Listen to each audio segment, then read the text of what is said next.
Right. And if you're talking about basically black people coming out of the situation that they're in, there's no way to do that better than education. Yeah. All right, cool. I'm not saying, by the way, that black people were in that position because of their own abilities or inabilities. I'm saying that it's because of the colonial situation. Yeah, we know. Imperialism, slavery. They've basically pushed back. Thomas Sowell, who's a black sociologist, he also said this, which is interesting. Yeah, if you get a black person, and they've got they've got a mother and father who've also got parents who've gone to university, and you compare them with a white person who've got parents who both go to university, the black person usually fares better than the white person. Does that make sense? Okay. When you compare like for like, usually the black person can actually fare better than the white person. The point is this, is providing opportunities for our people so that they can fare better, or at least compete with other ethnic groups. Content over everything! Take it over, cuz. Take it over, bro.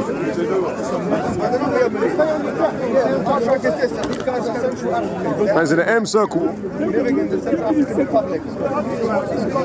Yeah? We're saying this.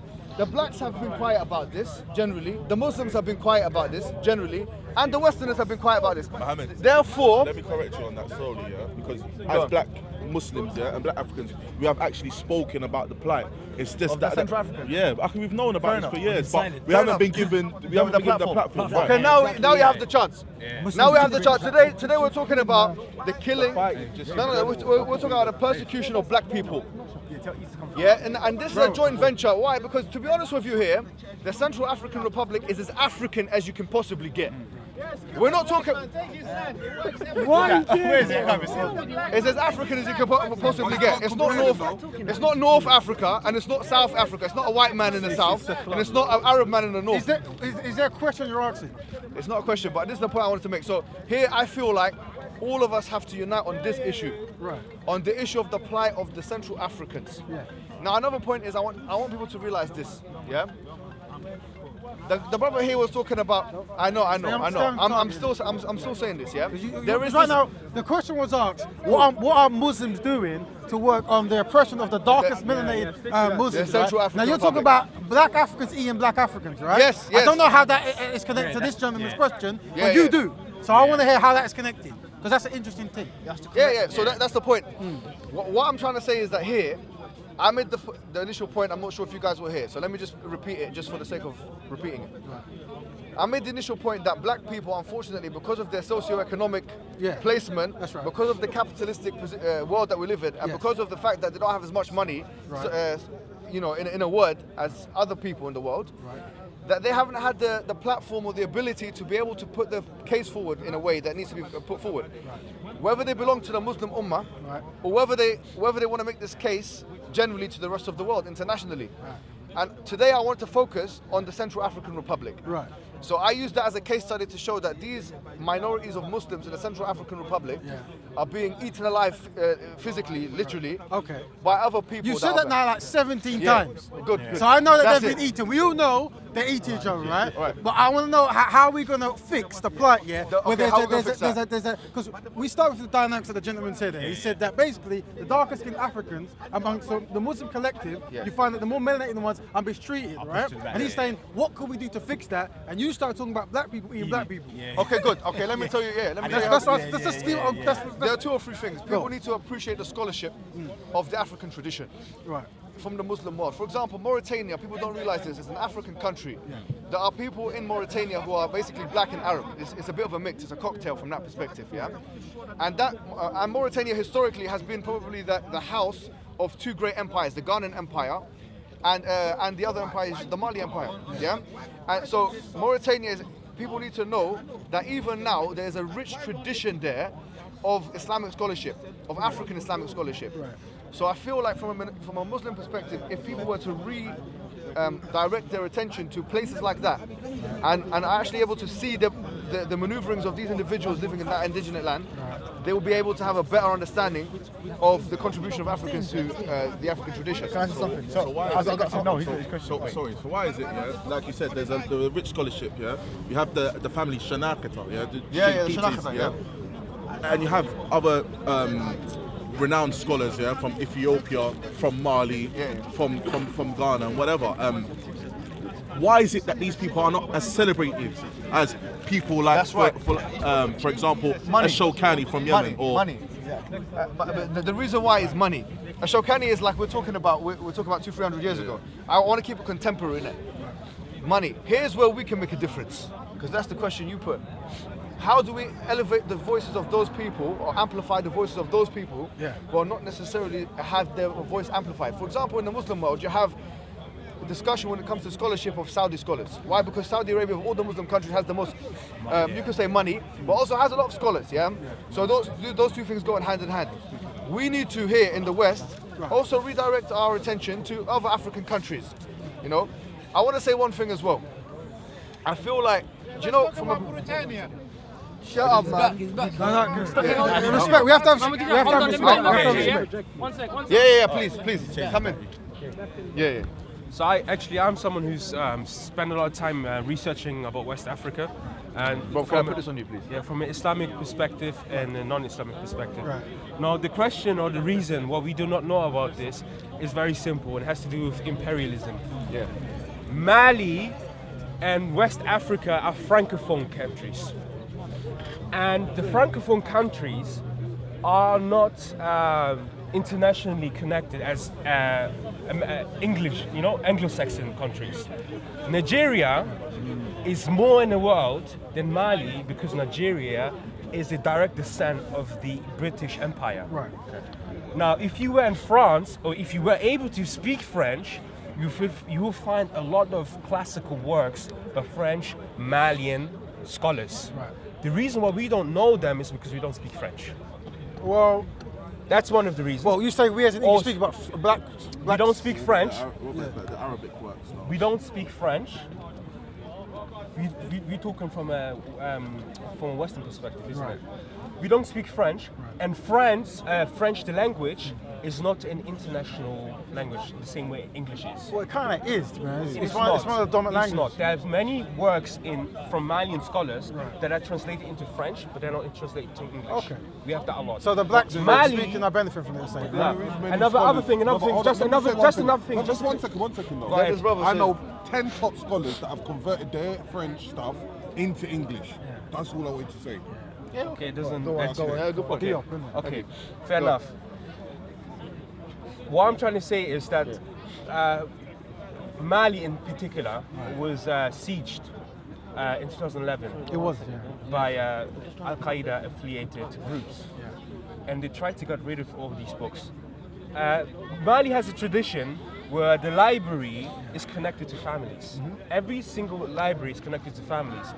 They were able to smuggle over 1 million books out of Timbuktu, right?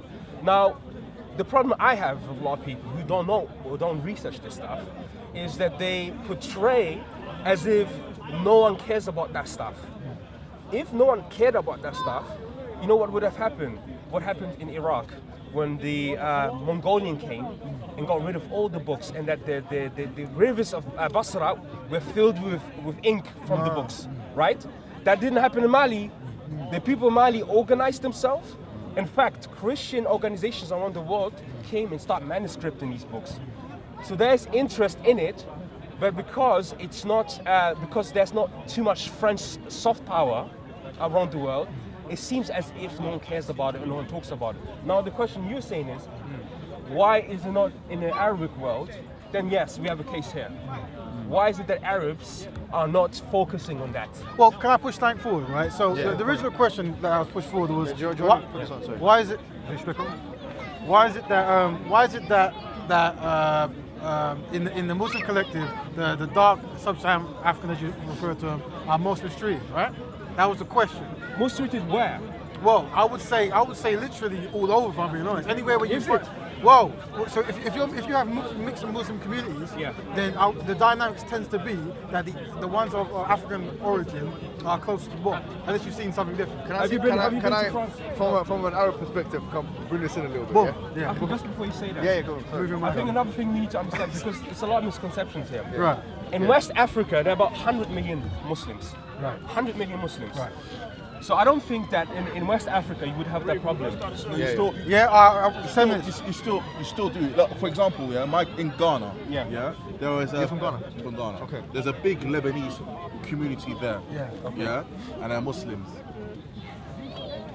I don't like to exacerbate the issue of marriage and interracial marriage, but it's a big thing, people throwing themselves at the Lebanese community from amongst the Muslims and non-Muslims, because they want this whiter, lighter skinned baby, and they think they'd be more prosperous in the world. So they are effectively selecting another ethnic group over their ethnic group because of some sort of inferiority complex. That is amongst Muslims and non-Muslims, even within the African diaspora. So even when you go to, I was speaking to a Ghanaian friend last week, if you line up in a queue in a restaurant... post-colonial legacy.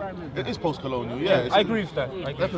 So you line up in a restaurant, and the whiter, fairer person is seen to, because he's perceived to have money and influence and leverage, whilst the darker, more melanated people are left to the back. Now, would you say the same thing about Senegal, where almost everyone is dark as one of the darkest people? I would go as I don't know the case of Senegal, but I would go as far as to say that if a lighter skin, maybe Pakistani or Arab, came into Senegal, he would. They still treat their own people good, but they would offer him more courtesy. Now, what I'm saying is, it's like this, The question was asked because we're looking for solutions, right? So if there is a mistreatment of black people mistreating themselves and other groups mistreating and contributing to it, what is the solution? Now, what I push forward to my black Muslim brothers is for you guys to come together collectively, who are black, and work on your own issues directly, Because a non-black Muslim is not going to understand what you're going through, Now, I think that is a very good, tangible solution you can do. Also, Raven, I get that. We as black people, we need to, or black Muslims even, need to look at our own, internalize our own problems and come out with solutions. But in the spirit of an Islamic ethos, we're all supposed to be brothers, regardless of ethnicity. This is why I have to interject. My thing is, as someone who claims to be an adherent of the faith, there are tenets that you must carry out, From those tenets are not discriminating on basis of ethnicity. So, you're using that discrimination, right? You are reacting to discrimination, right? So it's like this: you don't have the power. The people who have the power have placed you low, Because you're low, it makes sense for you to come together to come back again, Right. You have been psychologically conditioned to feel that by you working on your own issues that was imposed upon you, you are then mistreating other people. No doubt. But no other Muslim groups feels that way. Not one. That's what I'm saying is they need to take their foot off our necks as our brothers. Brother, they're not supposed to be what I'm saying to you isn't just a black Muslim issue, it actually is a black issue. Whether you're Christian, whether you're... Can I put a little thing in? Whether you're Christian, whether you're atheist, whatever it is, there's the belief that if black people help themselves, they're mistreating other people. Does that make sense? If black people help themselves, they're mistreating... Brother, you're hearing this, right?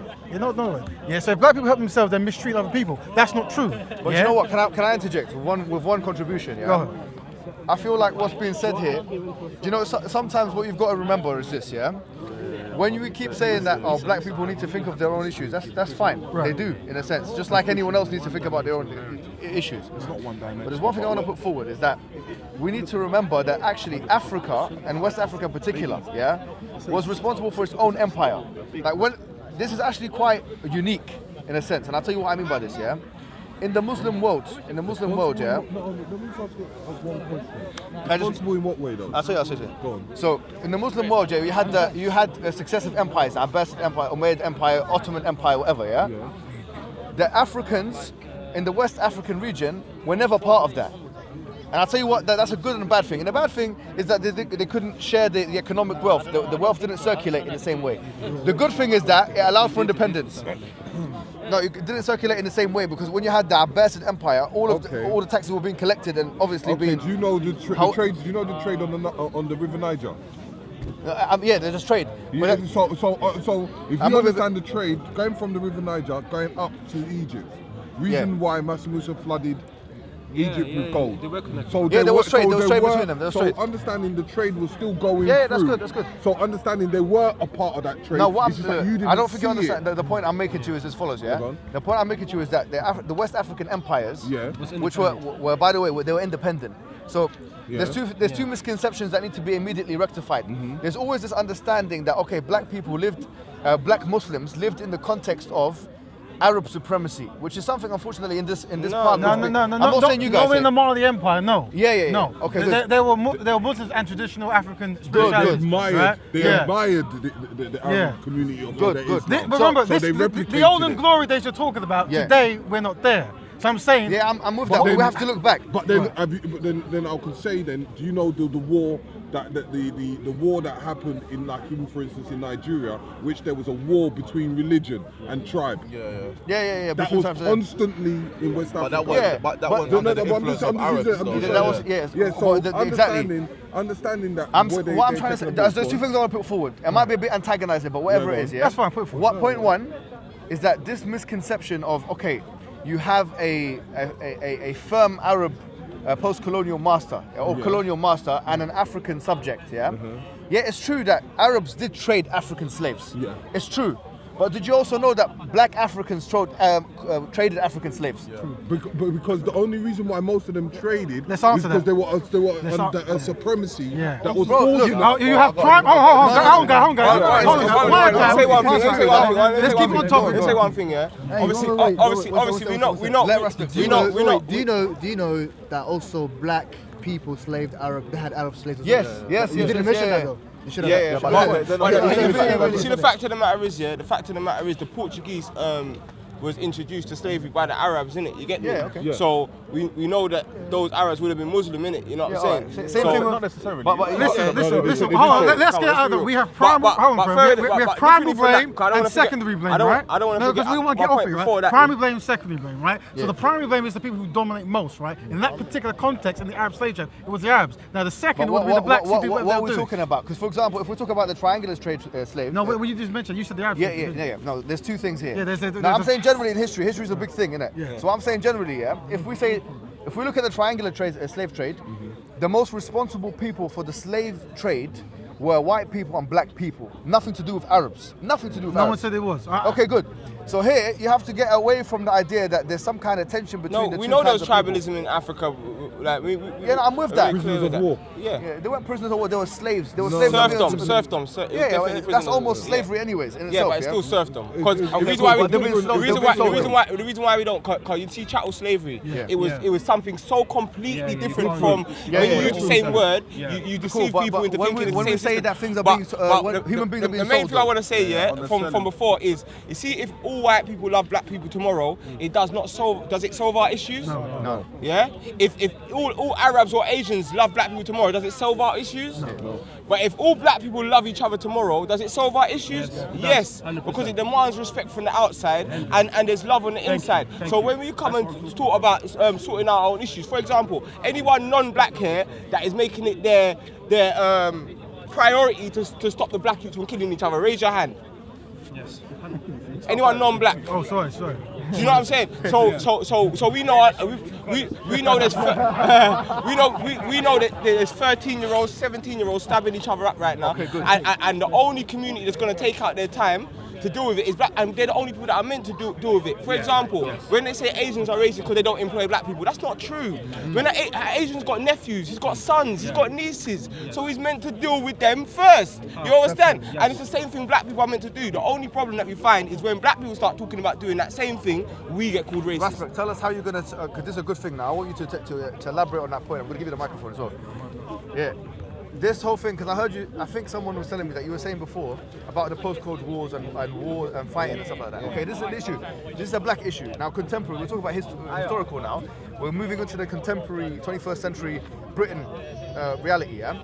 I'm asking you, we do have post-Cold Wars. We have fights between different people that live literally like 20 minutes away. You were talking about Tottenham and Wood Green. Yeah, something like that, which is like literally 10 minutes away from each other, yeah? Okay. What is the initiative? Because now you're right, I agree with you, we're all here. I don't think anyone here disagrees, yeah? What are we going to do to stop this? This can only be stopped by the people who are actually out there, you understand? So gang mentality, which is why we call it guidance. new generation gang. You understand? And it's a lot of people that was in the gang, in the circle. We've had people in Wood Green and Tottenham that had beef standing next to each other. We've had people from Brixton and Peckham that had beef standing next to each other. You understand? I get so, that, So the only way it's going to be solved is one, us talking about it. So as you've seen, those last 6 G circles, there is jewels upon jewels. You understand? There is therapy for the people speaking and for the people watching. And remember, big up y'all, because it's not just London. We've got people in Wolverhampton, Birmingham, Manchester, Liverpool, Derby, America, New Zealand. You understand? So even when you went about talking about how not everyone in Gambia that's Muslim has a Arab supremacy mindset, that is very true. Because when they tried to say don't come to the G Circle Muslim, it was a black Muslim from Gambia, from Senegal, but he was in New Zealand, that made a video. When our black Muslims over here that know me, they know me. And they know I have no bad intentions. They know I've never disrespected, nothing to do with them. You understand? They know it's respect in the circle, so they know that your religion won't be disrespected. You understand? But yet they're still trying to fight us. You understand? So when people say the Arab colonialist mentality, it's those people. It's the people that, like, I can't lie, like extremely biased TV, that go out their way to write comments, criticizing the thing, instead of just saying, yeah, look, good, go. But these people, this is why I'm here, because I want to bring all our black Muslim brothers together to understand, to get rid of it, innit? And that's why I keep going back to the point, right? It was made, innit, right? That if black people, black Muslims are being mistreated, what can be done about it? And I'm pushing forward, you build with us, innit? Build with yourselves, but build with us, innit? Come together and find solutions, like whether it's economics, health, education, you're talking about ancient West African empires, what is what we're going to teach? Yeah? This is the strategy. But what we should do... What is the strategy? Can you outline, because this is the thing, this is the point here. I'll be honest with you. Right. Like, if you go to any of these businesses here in the city, at the top, the higher echelons of that business, you're going to find that you're going to have a board of directors, and they have committee meetings, and they have a well-crafted, written strategy. I'll be honest with you guys here. I've heard good things. From my perspective, outside of coming in, I've heard good things, and I agree with the motto and the goals and the straight where you're going. Especially when you're talking about, because now, I'm not sure if you realize this, but 20,000 people are affected by knife crime on a yearly basis, and the majority of those people are black. Yeah, especially within inner cities. So that's a real problem. People are being killed. What's the question? The question here is, just like in those companies where they would have an entrenched, written, codified, strategic plan. You don't see I'm in my army outfit, so we don't discuss military tactics in public. This is called a bat signal. This is what you call a bat signal or a recruiting ground. Just like some of y'all out here recruiting as well. You know what I'm saying? For your war. Google, if you know Google, obviously everyone knows Google, They had an overarching thing. You have an overarching thing. They want to be the best information provider in the world. And they are. Now, your overarching thing is you want to get black people away from knife crime and into their own independence. For example, because for the solution for black people, people ask, how do we do the solution?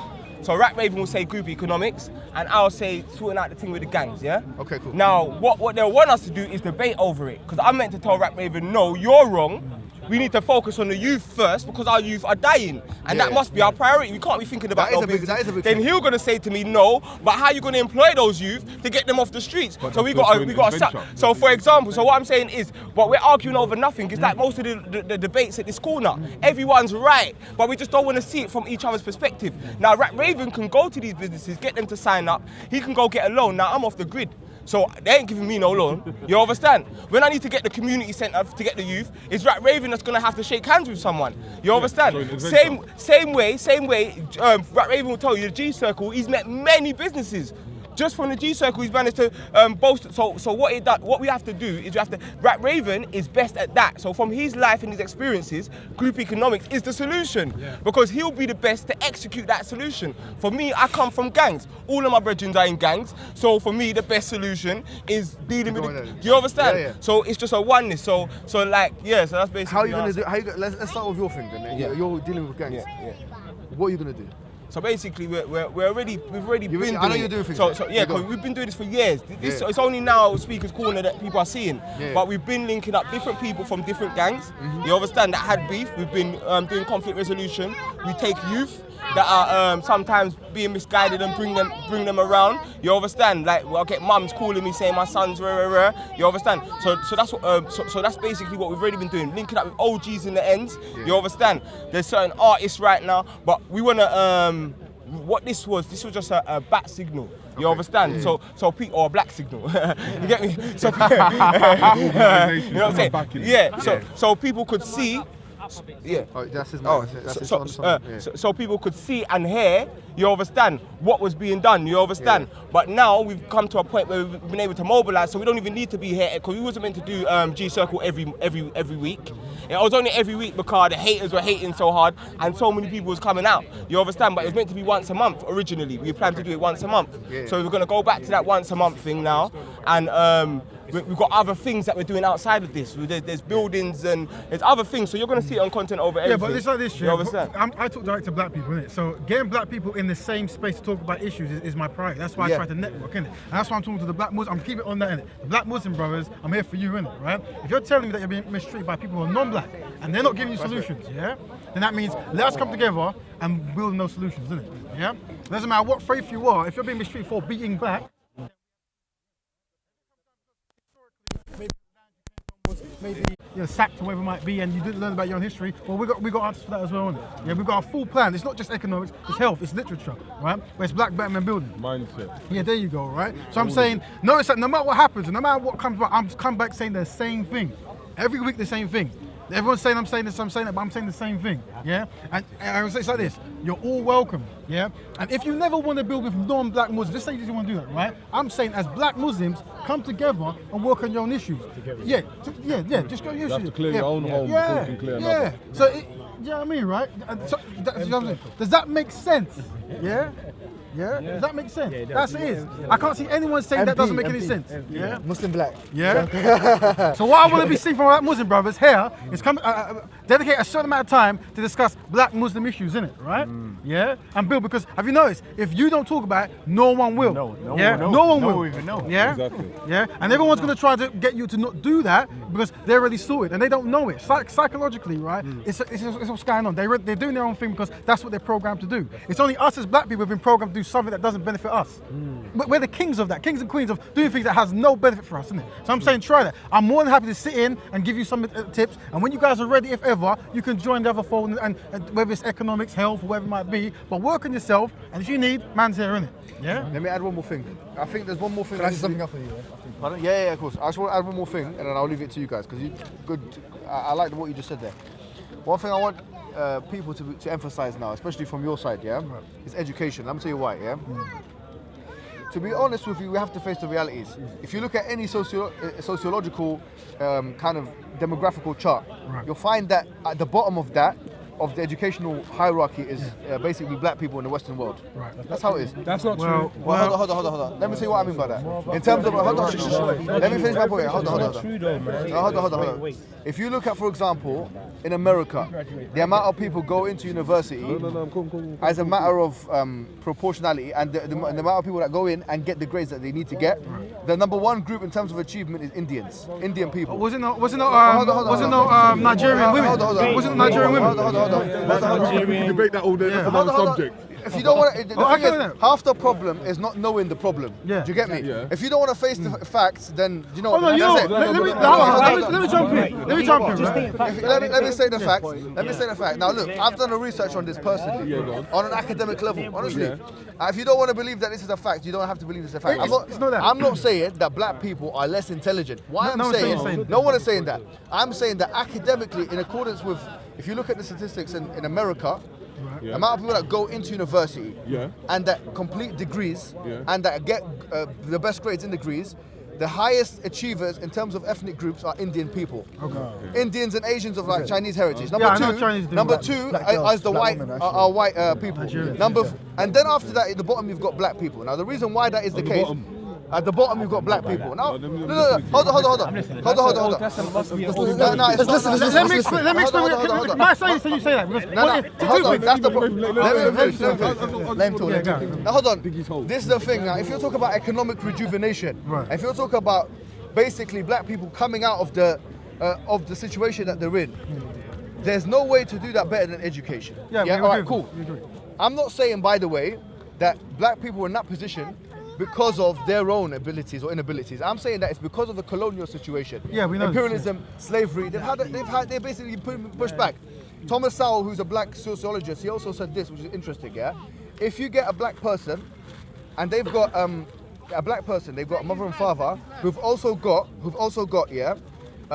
parents who've gone to university, and you compare them with a white person who've got parents who both go to university, the black person usually fares better than the white person. Does that make sense? Okay. When you compare like for like, usually the black person can actually fare better than the white person. The point is this, is providing opportunities for our people so that they can fare better, or at least compete with other ethnic groups. The thing is now, the truth is this, black people are being pushed towards two different things. Either rap, hip hop and rap, because they see they're overrepresented. That's what you see. No, hold on. They're overrepresented in America. There are 13% black people in the American population. 13. But they're overrepresented in rap and hip hop. There's 16% of that industry. 16%. And you can check these statistics if you don't believe me. Black people in America, they're overrepresented in sports, the NBA and the NFL. Yeah, and obviously. And that's cool. Now, there's nothing wrong. There's nothing wrong with being good at sports. Yeah. Or whatever. What I'm saying is this, that's good, but the thing that changes, basically the socio-economic situation for people is education. Yeah, we agree. No, okay, cool. We agree, fully. Part of your plan, We're fully, okay. What's your name again? Raven, listen. Right. Part of the plan has to, at the crux of the black rejuvenation plan has to be providing opportunities for black people to be able to actually perform. I'll tell you what happened. We know this. This is not like reconciling, but this brother, he's a black Muslim. He wants to talk, so I want to hear him. Go. Thank you.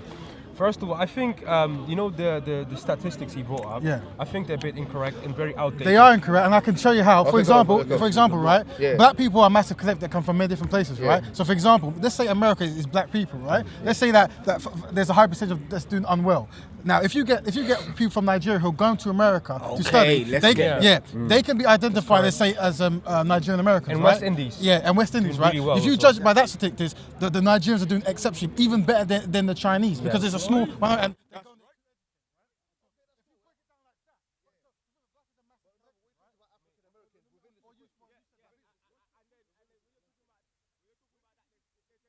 two things to bring into consideration, yeah. One was I've seen someone do something where they've got like a fish, a monkey, and they're saying if you judge one person based upon if you judge a fish based on climbing a tree, he's never going to do well. So some people say the way that the education's been set up is in a way that's non-productive towards black people. For example, what I'm saying is, when I was in school, to this day, Pythagoras theorem it's never helped me. Now, if they told me that I could use Pythagoras theorem to create a machine that could stop all nuclear energy from, you know what I'm saying, then I would know a way to analyze it. So I feel like with black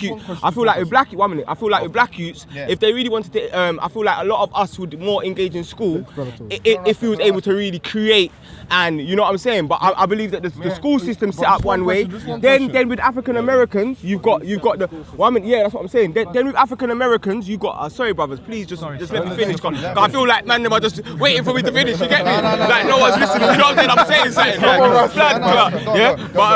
Are you listening? So I'm saying that the racism that African Americans face, like growing up in the society. So there's so many different things to be taken into consideration. I think the most pungent part of the point is when you actually break up the different groups and you look at the Nigerians and the people that are coming from overseas, they're doing better more times than other people. You understand? Look it up. That's a fact.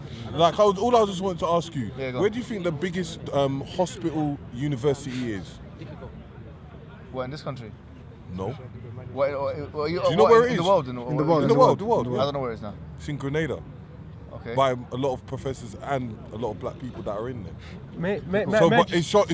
I'm just saying it's just on the thing that you're generalizing a 10%, as I was speaking earlier, of the contents. May I say something? And I might have a lot of enemies for saying this. Right.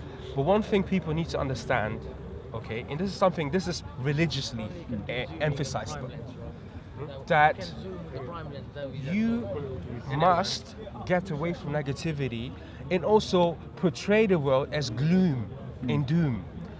We like to do that too much. I hear this all the time.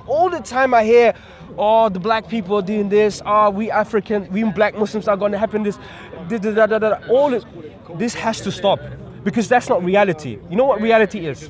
When we mentioned West Africa, when my brother mentioned West Africa, he failed to mention that whenever Senegalese people and the entire earth, this is a trend with them, wherever they come, they extremely quickly have the ability to create businesses. That's a Senegalese tariqa, right? And their understanding is based upon a religious, spiritual leader. So there are Senegalese right now in Italy who are doing way better than the Arabs who came from because they are very, what's it called? Very self-sufficient. Yeah, of course. Okay, but How self-sufficient? no. Our black people. We need to stop this narrative. No, it's true. No, hold on. But let me finish. Let me finish. We need to finish this. We have to stop this narrative. Like I said, no one mentions that tariqa, the Senegalese tariqa. That is an international phenomena where the CNN, they wrote an article on this because they've noticed it. Another thing was mentioned. We mentioned that a lot of black people want to become rappers and football and entertainers. Do we know that there are more black doctors in America than NBA players? Why we not focus on that?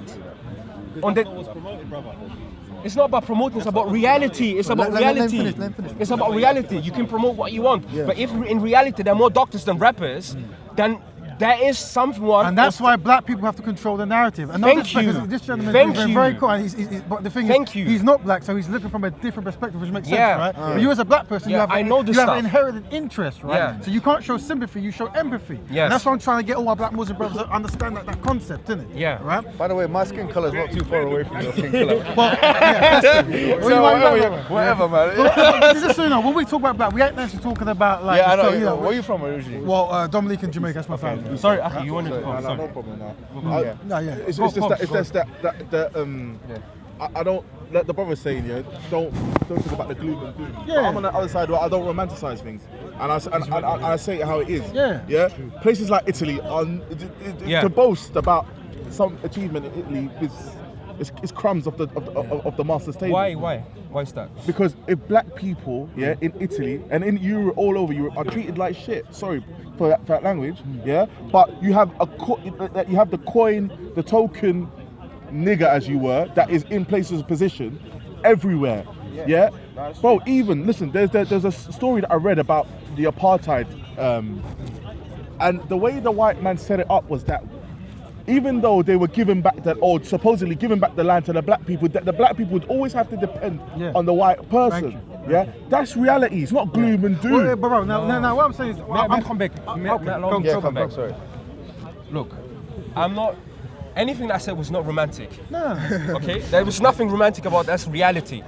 What I'm saying is, what people do is they underpin a narrative that's already there, which is, everyone in Africa has the big kids in Africa have big bellies and run in villages. Why are we underpinning this? It's not real. It's like when it's not real. You know what it's like, yeah? It's like when they say, the Africans were cannibals. When the Americans say your Africans were cannibals, yeah? But did you know in 1605, and you can do the research, yeah? The white people was cannibals. They was eating each other, bruv. They was eating each other. But yet you get a black African that says they took us in slavery to save us because we was cannibals over there, not knowing the people that took you was cannibals. There's a lot of just the last thing, and I give it to you. There's a lot of horrible things happen to black people. I understand this. But you know what? Let me narrate you a story. Okay, this is a story, Jesus' story. It's a story about Jesus.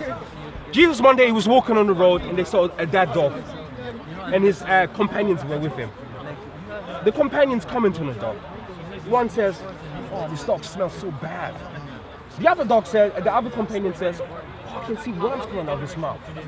The other companion says, "This dog is so ugly. Look what happened to him. He's decomposing." Jesus says, "Look at his white teeth, so beautiful." Then the companions turn around and say, "Jesus," or Isa. They say, "How can you see, like, why are you saying that?" He says, "You commented, you saw the negative. I commented and said the positive."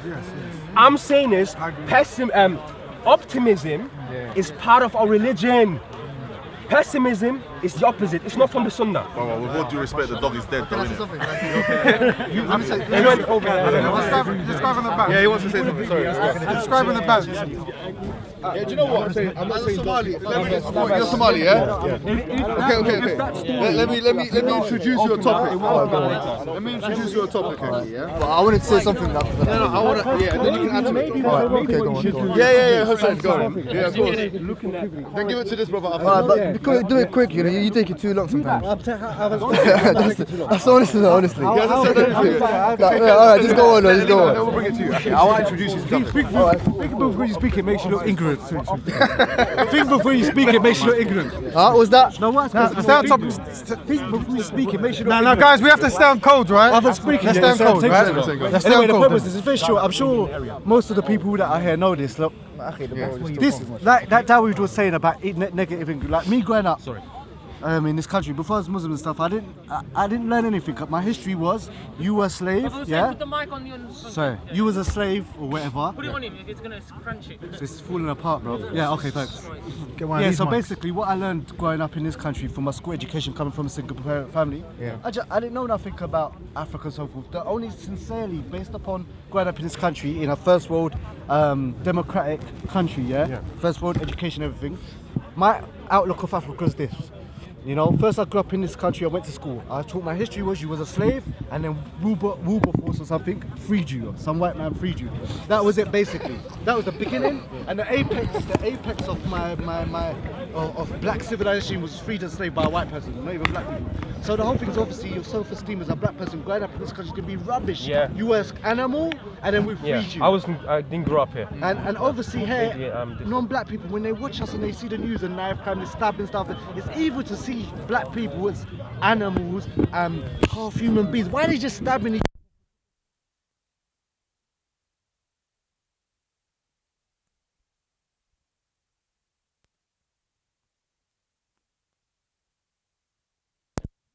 like that? Back on. You know, and they don't have a context. And the problem is they never look at their own and see, oh, black people are killing each other, but We're killing people all over the planet.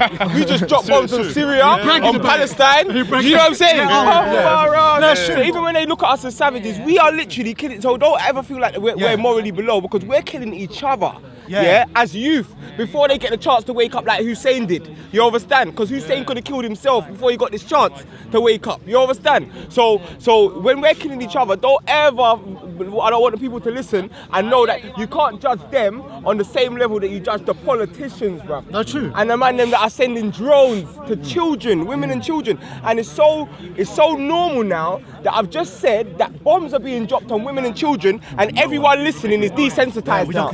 We're completely desensitized. Oh, that's normal. You know what I'm saying? I just want to say, because I don't want to speak too long. So anyway, the point is this. The point I'm trying to say is that, so obviously, like, we're growing up, and I'm sure you guys, most of you know this, yeah?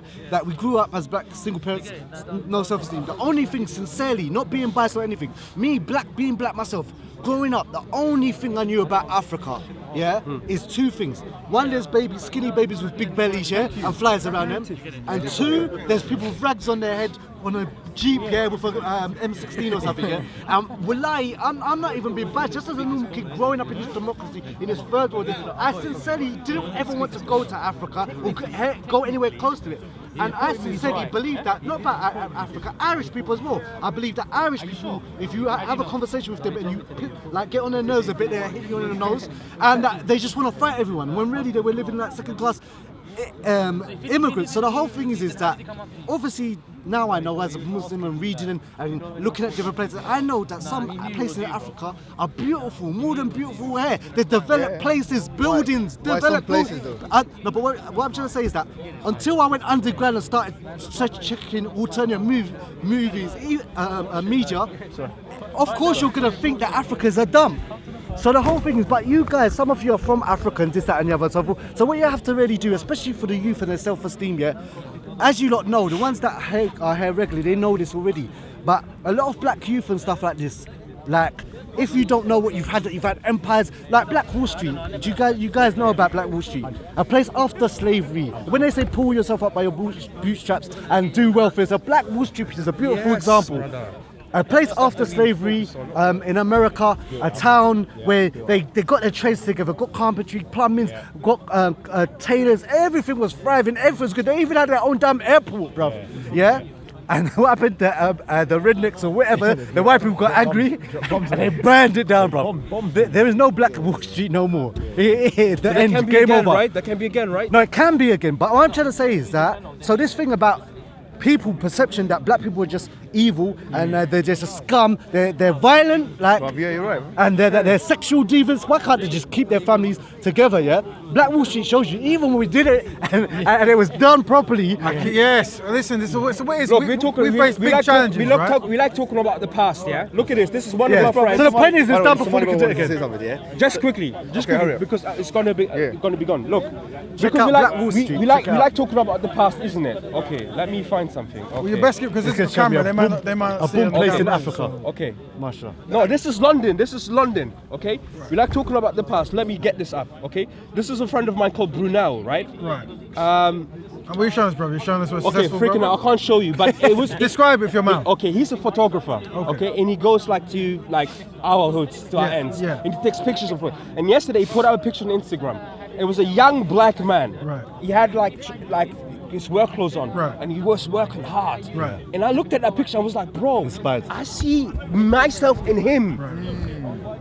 This is a lovely picture. Yeah. We need more of these pictures. Representation. Bringing the balance. What I'm trying to say is, let's own the narrative. Yes, but understand this. We can only own, guys. Our families. We can only own the narrative if we come together. Yeah. So hold on, guys. Can we have agreement here? Yeah. No, come. No, because you made the point. Here's what this, right? Here's what I'm pushing. I'm pushing Black Batman Bill, right? So I'm saying when we're talking, bruv, we shouldn't be fighting amongst ourselves, innit? And throwing words at each other, right? If we're doing that, we're distracting it. Yeah? So I'm saying also, if you want to be influenced by these images, we have to come together to actually to create those narratives, right? And we have to have a code of conduct. And I'm pushing forward. Let's not make fun of each other, innit? Especially on camera. Making fun of no, this is I'm pushing forward. Okay. Yeah, that's what I'm saying. Yeah. We're cool, man. Yeah. Of course. I'm not even yeah, you get me, right? But I'm saying let's do that, right? And then we can have that kind of conversation. Yeah. Well, he wanted to say something, so let me just put it to you. I wanted to ask you something. Now, listen, this might sound once again, but we're trying to flesh things out. As a Somali man, yeah? Okay. I want to ask you a question. Go on. Do you feel like, in terms of Somalis first and foremost, yeah? I'll be straightforward. I feel like when I see... I do say whatever you want, don't hold back, man. Get out everything inside of it, bro. Get it out, bro. Spit it out. Okay, look. It's recording. I've seen on many occasions dynamics whereby Somalis... Yeah? No. I know what he's going to say, but let him talk. Somalis, okay, and let's say West Africans or Caribbean... No, and West Africans. Okay. They intermix, or Caribbeans intermix. Okay. I feel Somali and East Africans intermix. Yeah, like in a group setting, yeah? In a group setting, in a school setting, wherever, yeah? Okay. My question to you is as follows. Okay. Do you feel, and once again, this is a place for you to redress your grievance and for the Africans to hear what you're saying. Because once again, we need to fix this house. Do you feel as a Somali black African, yeah? Do you feel, okay, yeah. I'm not going to say do you feel like you're black. No. You clearly are, yeah? I'm going to say to you, do you feel like Somalis, in terms of the wider black community, are not regarded on par with the rest of the blacks? In other words, because of distinctive language and culture, and religion even, yeah? Because Somalia is 99% Muslim, yeah?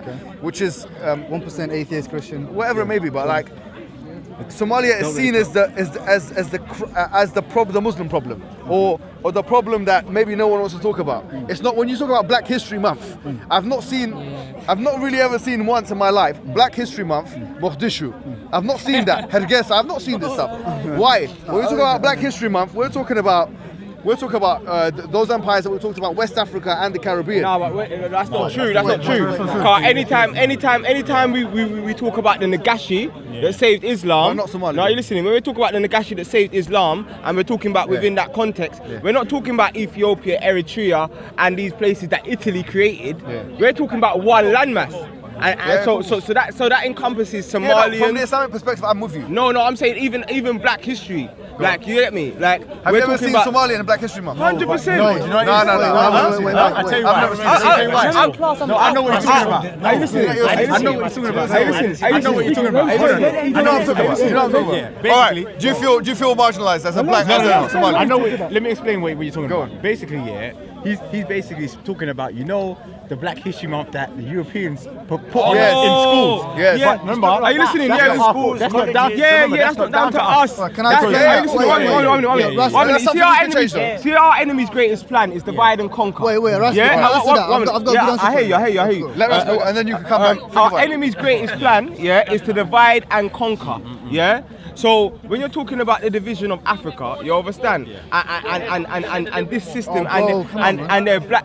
When we're talking about the black history in their system, when we're talking about the black history in their system, that's still an agenda that is marginalized, controlled, and pushed by them. You understand? Now, if you come to any of the Afrocentric scholars or anywhere where we at, you understand? There is but there is no marginalization of any part of African culture. Africa, as far as we're concerned, from the beginning of time in Africa, people have been moving. People was not just in one place, as far as we're concerned, from the beginning of time. So as far as we're concerned, there is no real thing called a West African, an East African, a South African, or a North African, especially where Black Africa is concerned. You understand? All it is people that have moved and migrated. This is why countries next to each other have similar languages, and people move and migrated. So we don't see no division where Africa is concerned like that. No division at all. True. Go add to it. I want to you to redress your grievance as a Somali. Do Somalis consider themselves African? I want to know. Okay, Bismillah ar-Rahman ar-Rahim. Listen. You ain't got a choice. Let him say something. Guys. He wants it. Let him say. Let the Somali speak. Amos. One time. All right, guys. Go on. Let him say what he needs to say. Go on. Okay, so from what we know about Somali history, right, the reason why Somali people don't celebrate the Black history is because in Somalia, what we call, for example, we see a lot of people call Nika Muduga, Nika. You get me? Okay, that means Nika, which means Nika the black guy. Right, but the word black guy doesn't mean the literal black guy, because we are black as well. We recognize that, but we mean that by the Bantu meaning, because that's a Bantu guy, so we don't have the Bantu man. You get me? Right? Exactly. So Bantus are like, West African people, Central, like he was talking about Bantu people. So when you talk about the Black history, Somali people will consider that as the Bantu history, because we have never gone through any slavery, nor were we taken through. Wait. They weren't part of the triangle. Okay, and at that moment when the Black people were going through that situation, we had what we call the Ajuran Empire, who was the most powerful empire at that moment in Africa, where the Portuguese came through the ocean, tried to enslave the Somali people. We fought them off, broke their ships, enslaved the same Portuguese, brought them in our country, and still now, when you go to Somalia, you see white Somalis who have Indian hair. You think, who are these people? But they speak Somali. These people are the Portuguese who came to Somalia. Is that a good answer or not? Thank you. Is that Barawa, yeah? Are they the East Africa. That's but East Africa. We have the Shanshi. Shanshi. Somali then. Brows are Somali. Wait. Let me make that clear, right? There are two groups. There are two groups of white Somalis, right? We have the Portuguese lineage, and we have the Turkish, and then we have the Yemenis who came to Somalia. Those are called Muwallets and them, right? They come to Somalia, they marry some Somali girls. Obviously, they bore kids to guys that look like him a bit. Yeah, there you go. You have your answer, bro. All right. Are you satisfied? Alright, guys. That's the conclusion. Is that the conclusion? That they have kids that look like him? It's not the G-circle, man. It's not the G-circle. That's it. Go on. Yeah. But I was saying, so does that make sense? So basically, the way I'm trying to get is, I want to be leaving here with networks of all Black Muslims, right, who want to do betterment, innit? But I wanted to say something before you interrupted. Go on, bro. Right. So what are you saying? All right. So this is all Black people, Muslim, Somali, whoever you are, right? We were the most powerful. right, when it comes to knowledge, when we talk about Timbuktu, when we talk about Mansa Musa, when we talk about the Mali Empire, right, the majority of these people in the kingdoms were Muslims. To the extent where Islam and the knowledge most left and where Islam began and it came to Africa, Timbuktu, where Arabs and non-Muslims and white people come and try to take some knowledge from us. So when people come to you and talk crap and saying, you know what, you're black, you're this, you're that, brother, you need to know that you people are powerful. You people, look, where prophets come from This is is you. true. This Look, is true, yeah. prophets come from us, right? Isa alayhi salam, Musa alayhi salam. Right? Even when we talk about some hadiths, I'm not trying to put, like, if I'm wrong, you correct me, but some hadiths also say that the Prophet Muhammad sallallahu alaihi wasallam, he was the lightest of who? Of the Arabs. In that case, he had a bushy beard, a bushy hair. Right? I heard this from one of the Bayina Institutes, right? Also, I'm just saying, so if anybody tries to let you down, like, make you feel like, you know, you guys are not worth the situation, you need to know that we are the top, like, literally. The cradle of civilization, that's what we are. Let me add to that. It's true, yeah? Let me tell you something, yeah?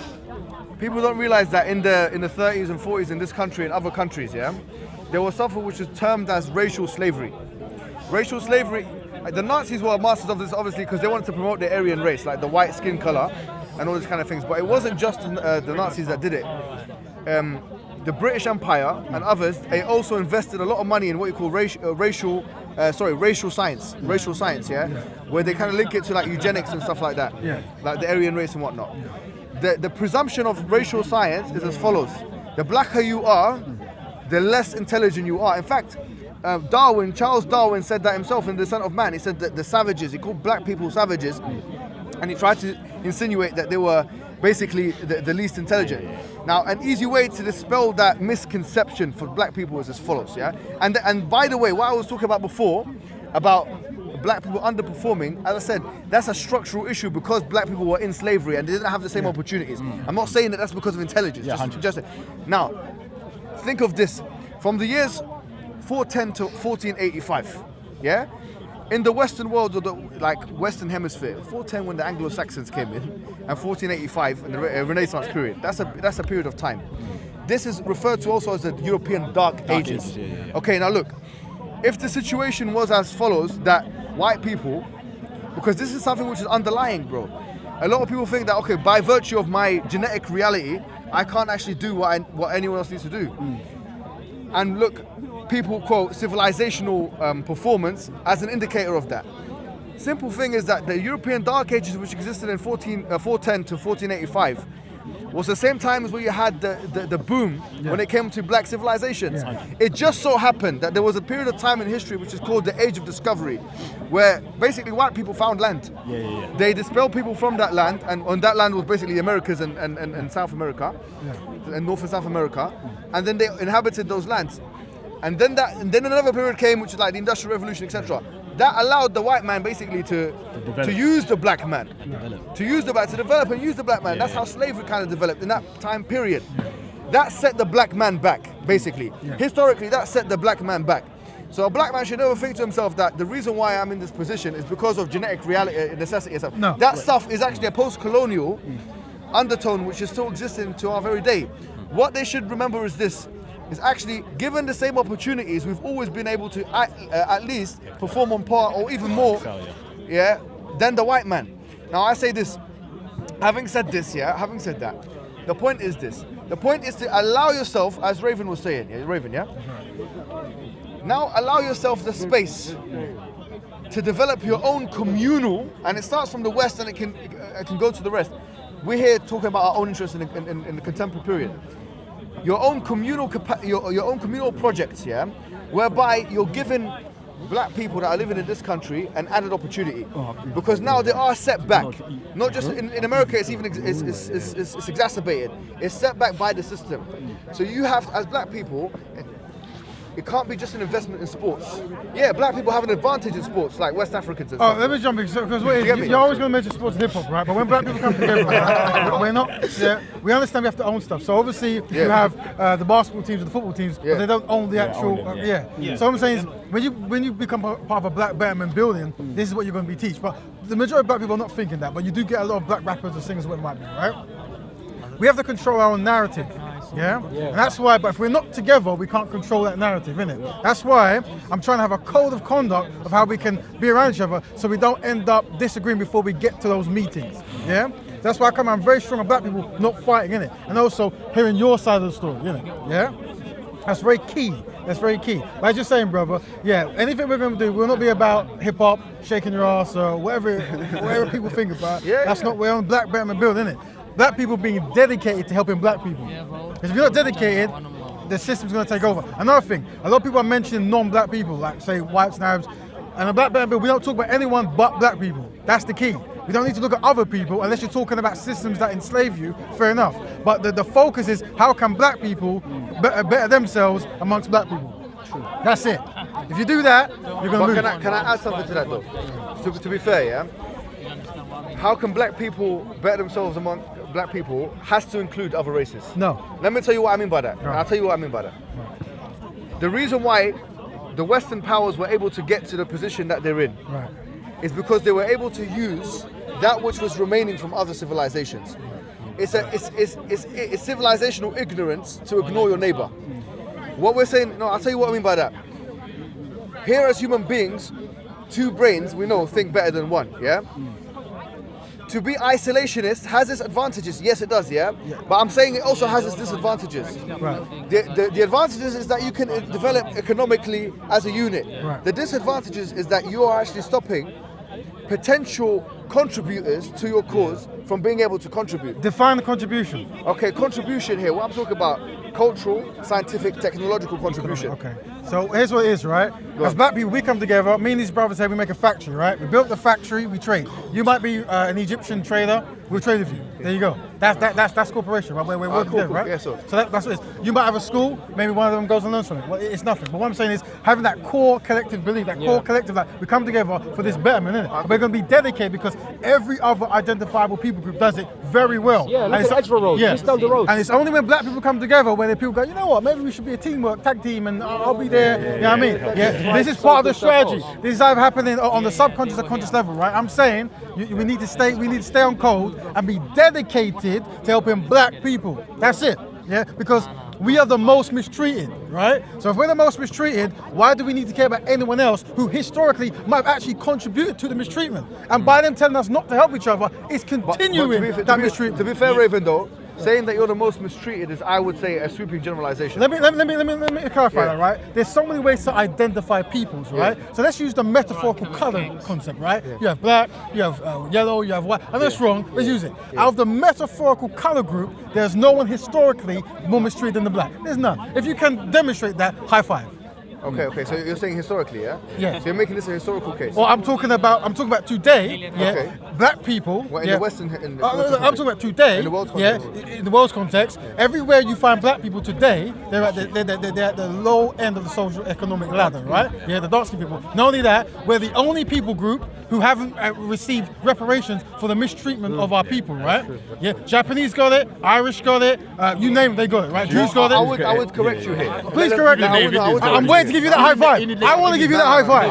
Please. Let me give you that high five. This is part of the victim mentality which we don't need to. Whoa. Well, hold on. No. We don't need to. This ain't no. I'm saying black people are building amongst themselves. We don't care about anything else. About mistreatment, but let me be fair. No. The mistreatment is the focus, but we're not here to go. No. I'm with that. Do you know what I mean? Yeah. But here, this narrative, and I would agree with Dawood here, right, is overly pessimistic. Why? Because actually, when you look at the world's ethnic groups, yeah. I said metaphorical color groups. I'm very clear. Even if you look at the metaphorical, we break it down to black, yellow, white, red. Yeah, whatever, right? What's red? Who you tell me? The Indians, whoever it is, right? The Navians, whatever, right? Yeah. If we break it down, we are still being mistreated, and we haven't received any reparations, right? The thing is, I always say this, but I want you to understand it. When it comes to mistreating black people, right? Everyone knows who the black people are, but when it comes to helping them, people don't know who they are. And there's a problem we always face. Hold on. I think once again, that to be fair, That's a super generalization. Why? How is that? Okay. Let me tell you why. Right. Let me tell you And I why. hope black people are listening here. Listen to this. I hope you're listen listening to this. Go. Africa is it's the second largest continent. Yeah, it's the second largest continent after Asia. Yeah. Right. It's a massive continent. Yeah. Yes. There are, I think, how many countries are there? 50. 55. 52. 55. It's 55. I could be wrong, but I remember seeing 55. 52, 55, yeah? I think 55. Of those countries, some black countries are doing actually quite well economically. That's for good, example, that's good. Yeah, for example, Kenya is not, comparative to other countries, it's not that, obviously South Africa itself is a brick. Now they put an S in there, bricks. Yeah, but we're Right. talking about collectively, so you're going to get good and I- bad. You're going to, I- but I'm saying the I do get you. overwhelming majority, Yeah. plus the control narrative that comes from outside those groups, plus not being able to control your own narrative. Nigeria's got a big GDP, not per capita, but hold on, we've got Nigerians here, yeah? So let's not go for this one. it's got 190 million people, Right. and it's not a weak country economically. No, I'm saying that, but I'm saying, Fine. bro, first of all, when you talk about Yeah. collective, what this president is saying, right? It's a collective. You said it's not a weak country. Economically. You're talking on the economic. It's not weak. The rich are not weak. Yeah, the rich are not weak. Pardon? The rich are not weak. The poor is. Yeah. Alright, so now GDP. That's a good question. Yeah, per person, GDP. No, we're talking about we've got two indicators. We've got two economic indicators. I do agree. Sub-Saharan Africa. We don't use that term, by the way, but go on. No, I'm using it just because it's easier to. Well, like you said, black and white. I mean, it just makes it easier for us to academically identify what we're talking about. Yeah. Sub-Saharan Africa does have the highest levels of poverty. Yeah. Okay, then that's the end of the story. Then, Okay, that's not. Something needs to be done about it. That's fine. That's fine. That's how it works, so isn't it? But you've identified the problem. We've got a solution. Bro, you use the word mistreatment. Okay, mistreatment. Here's what it is. There's so many different black collectives that the Somalis, the Jamaicans, they have different stories, but collectively, right? Yeah. Supremacy has been placed over How do you all of define us. mistreatment? Well, it could be not being trained in history. Because Right now, there's no genocide against black people in the same way as there is genocide, for example, against some other racial groups. Say again, sorry. So, like genocide. Well, first of all, there was a genocide in Nambia, right? Yeah. Nambia, yeah. You know about this, right? Yeah. Well, Nambia. Namibia. It's Namibia, sorry, right? Not Sudan. And let's go. But there's that has not been recognised, right? Well, the genocide that goes on, say in the Holocaust, we recognise, right? But it's by the same people, right? Does that make sense? By the same people. Because we don't control our narrative. So it doesn't matter. So no one talks about it. You can just talk about it. Cool. We can talk about. talks about Congo. Yeah. We can talk about whole collective ethnic groups that's gone on. Yeah. There you go. But there is no museum that talks about. There is no reparations. There is no documentary because we don't control our narrative because we're divided, isn't it? So what I'm saying is, I'm not here to talk to you about how bad black people are mistreated. We as black people know, and you know what? Even if we're not, it doesn't even matter because if we recognise, if it's our reality, it's about us doing something. You as a non-black person or non-identified black person are not going to really feel this at all. You're going to figure the facts and figure out technically how bad is black people mistreated. Is it really bad or really bad? We're trying to get out of this. With respect, that kind of what you would call that's first and foremost that doesn't follow. Let me tell you why. What does that mean? Sorry, let me tell you something. Yeah? Go ahead. You and I have the same experience. I don't want to. Let me tell you what I mean by that. Right. Me and you are both ethnic minorities living in Britain, that have had pretty much the same experiences. I don't feel like I've had an advantage over you in any sense of the word. Well, so you know my experience, right? Let me tell you what. You can tell me the pain and suffering I felt, and you can tell me how I got over it. Sorry, let me tell you what I mean by that. You can't argue with me that you, as a, let's say, a mixed race looking man, frankly, and me as also a mixed race looking man have had any different of an experience. Let's break it down. When we say mixed race looking man, right? A mixed race from your context, we're saying is you have a white parent and a black parent, right? Looking. Either way, but what I'm saying is we look similar. We look the same color. Well, do you identify as black?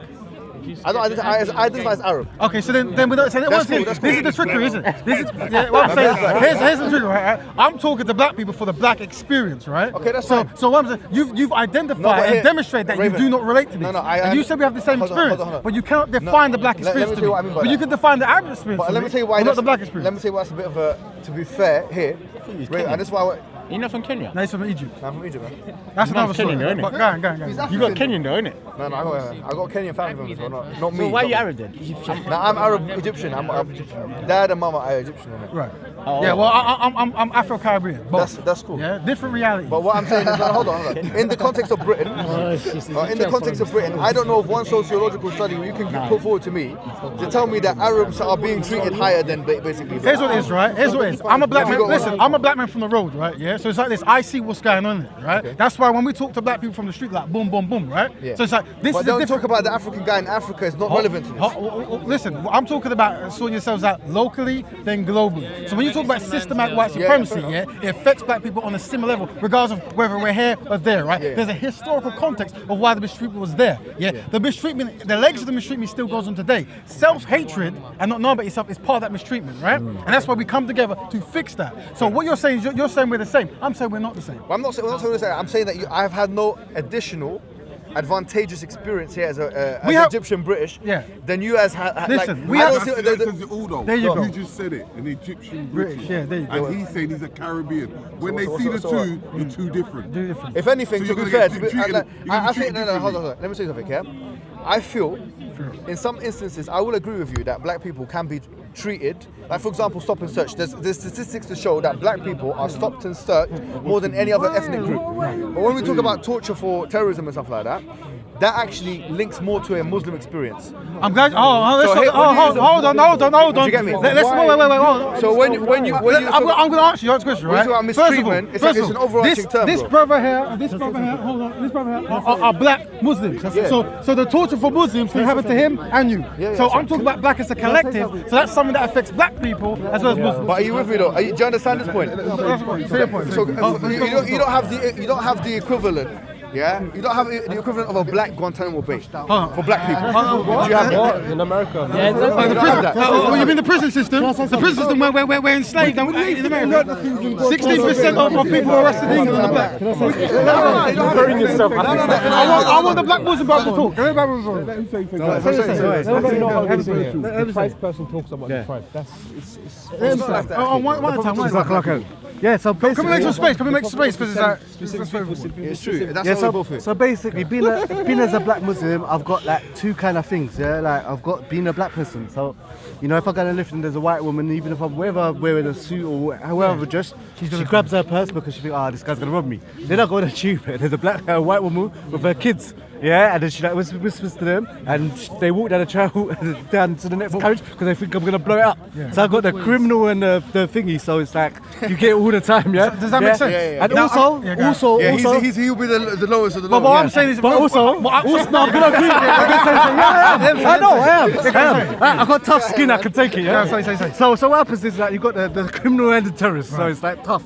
Yeah. So the whole thing is, but then also, because of white supremacy, because white people have gone everywhere and colonized, and even if they've come out now and they put someone else in charge, because they've gone all over the world, you know, and we've got this thing because of the Bible and Jesus being white and God's son is white and God's son and him, God is white and he got blue eyes and he looks European, even though he came from the Middle East or something, and he wouldn't look people white like he comes from Putney or Roehampton.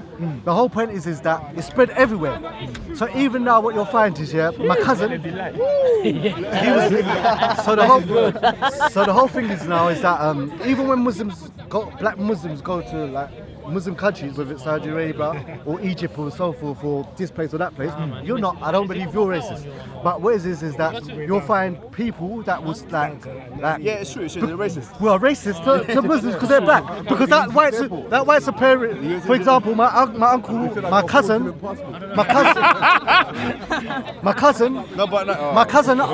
who was born in this country, he went to Egypt, Rashad. And basically, Egyptian asked him where he's from. He said, I'm from England. He said, no, Asul, foundation, where you really from? And he said, and then my cousin was smart, he said, Adam, because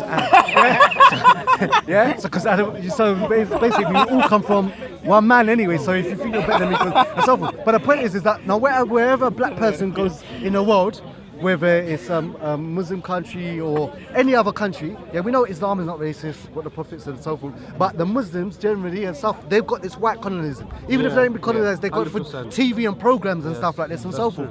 So the whole problem, whatever country a black Muslim goes to, is problems. And there's also problems as well for us, meaning that economics, for example, most people, whether they're Asian, Arab, Turkish or whatever, because maybe they went through some slavery or colonization, but they didn't get it as bad as black people. So what is this? If there's a young, if there's a young Asian guy or Arab guy, he may be able to ask his father, who has a trade, a plumber, plasterer, this, that, and the other, can I learn a trade from you? Or if not, can I work in uncle's business? Or this, that, and the other. He's got different avenues. So not everyone, there's always exceptions and so forth. But generally black people, because we don't have our trades, because we don't have our education, because we don't even have... in this country, I'm talking about here, because we're in London, mate. So the whole thing is that we're from scratch. Right. And we haven't even been reprogrammed yet for all the things that's taken us from being human beings and breeding. That's the experience I'm trying to describe, right? So, and as an Arab Egyptian, I don't know if you're going to be in tune with that kind of reality. Yeah, but I don't think you're going to be in tune with the African experience. Well, it's like this, right? It's like this. Like, so the point, because you... Hold on. What I'm saying is, this is a collective group, right? We're saying that it's a local, it's local then global, right? So each different black person has their own experience, which is very valuable to them. But we understand on a collective level, the mistreatment is for the same reasons. So it makes sense to come together for that on that purpose. That's what it is. That's what it is. What I'm saying is, these are tangible ways to find solutions. If we don't have tangible ways, we're just talking for talking's sake, innit? And what I'm saying is, there are people who are actually suffering now. That's why I don't do that. That's why as soon as you say something, I jump on it. That's what it is. Because black people have been talking for so long, and we're good at it, innit? And now we're trying to find solutions. So we're here because you said about other people helping us. And I'm saying, no disrespect, but because of the mindset of how he programs things, it won't benefit when non-black, because they haven't experienced it. They can have sympathy, but not empathy. But you know what? I don't want to start a movement based on sympathy or empathy. I'm going to base it on power and strength. But you did say, what people don't know, is that if a white person came to school, like a plaster, or you were saying, if a white person wants to help, what they could do, their skill, whether it's plumbing, whether it's IT, they can do free workshops, and black people can go along to it and learn from that. No non-black person has to discuss with me how they want to help black people. They can do what they want. I'm saying there is a value in black people coming together and working on their own problems. There's a high value. I agree. And that's what it is. And if anyone tries to get you off that course, you have to be very suspicious of why they'll do that. Because every other group has done it, but the only difference is we're the most mistreated group who has never had any kind of reparation. That's all well and good, but I just warn you of one thing. Warn me, please warn me. Warn the black people. I do warn you of one thing. Warn the black people. Nah, I warn the black guy, I warn the white guy. That's all right. Truth is truth, innit? I warn you of factionalism, in the sense that now, if your movement does become a movement, that I'm not saying that you or anyone here is like this, but it becomes, because as one guy, he said, Carl Schmitt, one of the Nazi guys, he said, you got to know your enemies and you got to know your friends. He's a Nazi. The point is this: if you make a black group, that's a very powerful and incredible thing, very good. So long as it doesn't identify itself against other racial groups. Now it's very important you understand this, black people, you understand this, right? At no point have we ever talked about anything violent against anyone. I've even said we must only talk about black people and black Batman, right? But there is if you want to know why there's so many people trying to stop black Batman building, it's because whenever black people come together, there's something in people's mind that makes them automatically think that when black people come together, they're going to go around mistreating other people. Now, I want to know why that is. No one said violence. Well, mistreating. I said mistreating. No, I said identifying against.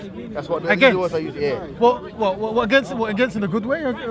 Against is a bad thing, right? No. It's a negative. It's negative. Hold on. So if here, I'm in an Arab group, right. If I'm in which you might be. What? You might be an Arab. Are you an Arab group? No, I'm not. Okay, well, Gary. I don't know. I'm not part of that stuff. Okay. So if I'm in an Arab group, right. If I saw an Arab which they group, do, by the way, which they do. Cool. Well, go on. There's a tendency, and by the way, this is the start of a kind of nationalism that can go wrong. Right. And you got to learn from history as well. Like nationalism can go wrong. Right. When a racial group is successful, right, and it starts attributing its success on its race, right, that's exactly what the white man did. Right. Do you understand? So when you start saying, okay, well, we are like this because of our race. No. Listen, do you get me? Listen. If you do that, it is then you start to identify yourself against other people. This is tricky. But you know what, this is tricky because I don't think you're against. You said that black people, I don't hear it all, but I'm sure I don't think you are. No, but what I'm just saying, I'm sure you agree. It's just something that you got embedded in people's minds as well. But I'm sure you agree, if black people are in the world stage are the most behind, whether it's academically, trade-wise, this, that, and the other, they shouldn't wait for other people.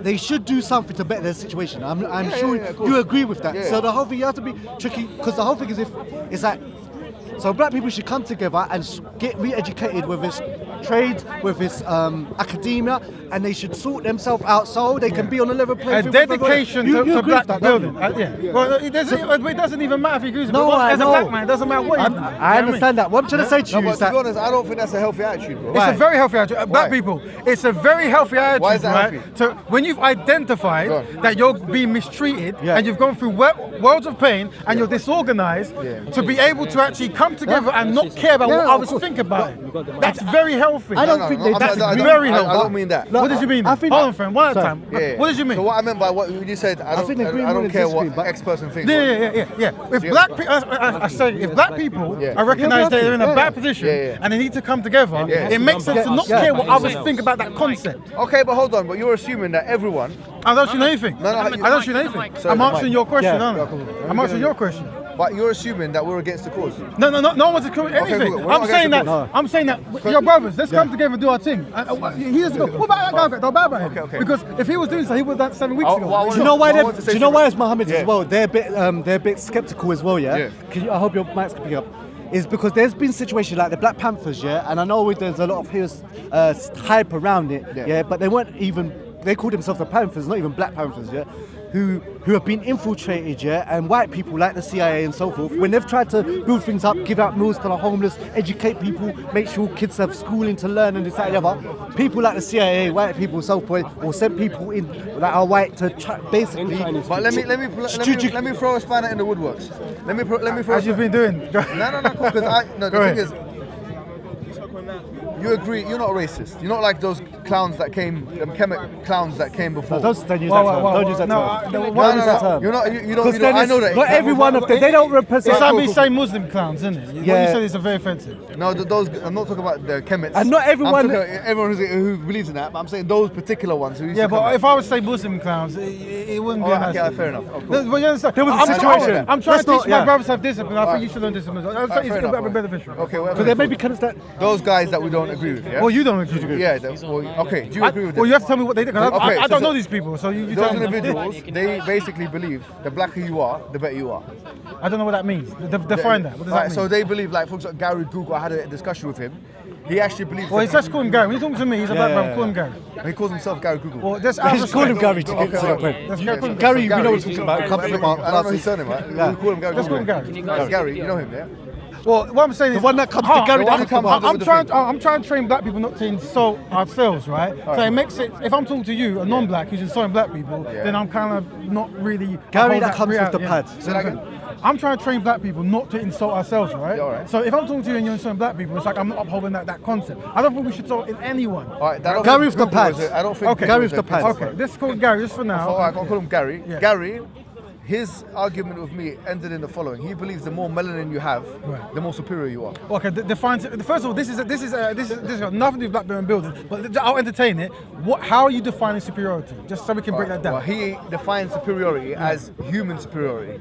But Like give one me the person is better tangible. than- Give me the tangibles. I can say I'm better than you, but it's like, is it break down that I'm faster than you? I can eat more than you. I can swim with the No, sky. that's why I break said, down. that's why I asked him. You see, That's if you what I don't, you see, said. this is not a real That's what I conversation. said. No, Because when I say I'm superior, if you cannot break it down to tangibles, Yeah. it's not a conversation. And I don't entertain that because you know what Alright, it is? cool. It's distracting black people from betterment building. That's what it is. I don't When people know. go, well, if we're in the park going, blacks are the best, blacks are the best. Blacks Yeah, are, yeah. you know the reality is, blacks are the most inferior collective group. That's the reality, yeah? And that's why we come together. We are collectively placed in an inferior position, so we have to do better.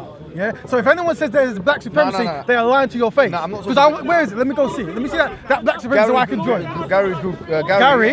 Gary, respect, yeah, respect. Gary. Yeah. Gary thinks Right. that the blacker you are, the more melanin you have in your skin, Right.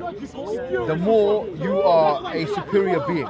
Yeah, but you In have a to find general that. You have sense. to, that doesn't mean anything to me. It doesn't mean anything to anyone here. You have to go. If you're black, it means you can Then survive you- in the sun that's- longer. So in the context of surviving in the sun, you might be superior when it comes Yeah. to skin tone. That's a But tangible. there's a problem. with Break that, me because- down the tangible. Because there's certain things in general. You have to go and ask Gary. Yeah. Do you get me? Bro, I want the tangibles, bro. No, but you're asking me to give you his opinion. Yeah, well then you need to have an in-depth conversation with the guy. I had that with him. Yeah, and you need to get the tangibles. But like I said, you're talking about a person who's not here today. You're not here today, is he? No, I'm with that. But listen. So the question is, do I think black people are superior? No, I think black people are in a collectively inferior position. So what am I doing? I'm going around and getting them to work on ourselves. You see? All right. Stand on code. So now, if you have, because there's two things you're doing. Right. You're putting race at the top of the thing, yeah? You're putting race at your highest of priorities. Well, Race. no, here's what it is. Certain people have been mistreated for being They're in black, that yeah? situation. So because of that, I start by getting them to work on their issues. So do you focus on all black people or those most disadvantaged blacks? No, every single black person is welcome to join a black betterment movement. Yeah. Every single black person. You're qualified by being black. So if you're not black, you're not qualified? Of course not, no. If you're not black, you cannot join a black betterment movement. You can't do that. So what is it like? What do you lose out? What I lose out? Yeah. Because there is a value in black people teaching Calm themselves. down. Hey, Stand cold. calm down, man. Don't worry, it's not a fight. Black on black violence. No, it's not black on black violence. It's not black on black violence. Right. Yeah. There's a value in black people learning how to work with themselves. Yeah. And work on self-esteem issues and self-development issues. There's a high value in it. So that's why you have to be black to be part of a black do movement. you not reckon that it's better to say? I'm here recommending, by the way. Yeah, you recommend all day long. Do you get me? I'm saying to you, do you not reckon it's better to say, instead of saying it exclusive and positive discrimination, because that's what you're talking about. You're talking about positive discrimination for black people. Yeah? I'm talking about working on those who are most mistreated. Yeah, okay. So black people, positive We're discrimination. gonna have to. Hot thing, man. Hot This guy. Everyone on the camera.